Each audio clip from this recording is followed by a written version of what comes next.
بسم اللہ الرحمن الرحیم۔ السلام علیکم۔ مولانا طارق جمیل صاحب نے ایک واقعہ بیان کیا ہے کہ میرے والد صاحب کا ایک دوست پولیس میں انسپیکٹر کے عہدے پر فائز تھا۔ اس کو اچھے سے اچھا رشتہ مل سکتا تھا، لیکن اس کی ماں نے خاندان کی ایک بدصورت لڑکی کے ساتھ اس کی منگنی کر دی۔ لڑکا بار بار انکار کرتا رہا کیونکہ ان کا جوڑ بھی نہیں تھا، لیکن ماں کی ضد ختم نہیں ہوئی۔ اس آدمی نے میرے والد صاحب سے مشورہ کیا۔ والد صاحب نے کہا کہ ماں کی بات مان لو، اس میں فائدہ ہے۔ اس آدمی نے ہاں کر دی۔ شادی ہو گئی، دلہن گھر آ گئی۔ یہ کمرے میں گیا اور صوفے پر سو گیا۔ صبح اٹھ کر ڈیوٹی پر چلا گیا۔ رات کو گھر آیا تو پھر سو گیا۔ بیوی بلاتی تھی، جواب نہ دیتا تھا۔ کمرے میں آتی، یہ کمرے سے باہر نکل جاتا۔ بیوی باہر آتی، یہ کمرے میں چلا جاتا۔ بیوی اس کے کپڑے دھوتی، جوتے پالش کرتی، کھانا پکا کر اس کے سامنے رکھتی۔ دل ہوتا یہ کھا لیتا، ورنہ اٹھا کر کچن میں رکھ دیتا۔ اگر رات کو 2 بجے بھی گھر آتا تو بیوی تازہ روٹی پکا کر سالن گرم کر کے اس کے سامنے رکھ دیتی، لیکن یہ بیوی کو بلاتا نہیں تھا، سلام کا جواب بھی نہیں دیتا تھا۔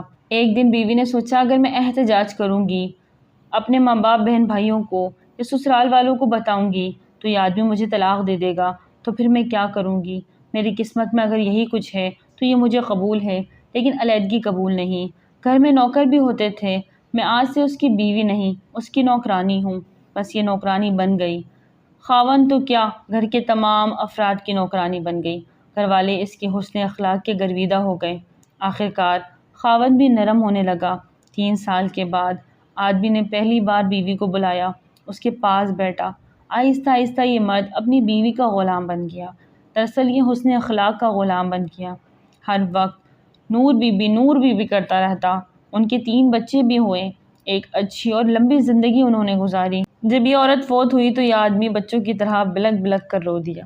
ازبکستان کے ایک دور دراز دیہات میں پاکستانی تبلیغی جماعت پہنچی تو ان کے رہنے کا انتظام مسجد میں تھا۔ نماز کا وقت ہوا۔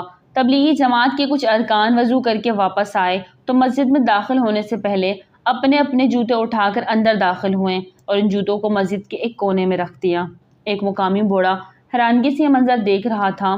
نماز ختم ہوئی تو اس بوڑھے نے جماعت کے امیر سے پوچھا کہ وضو کے بعد ان لوگوں نے اپنے جوتے اندر کیوں رکھے؟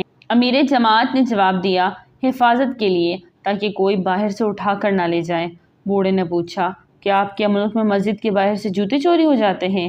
امیر جماعت نے کہا، جی ہاں، بدقسمتی سے۔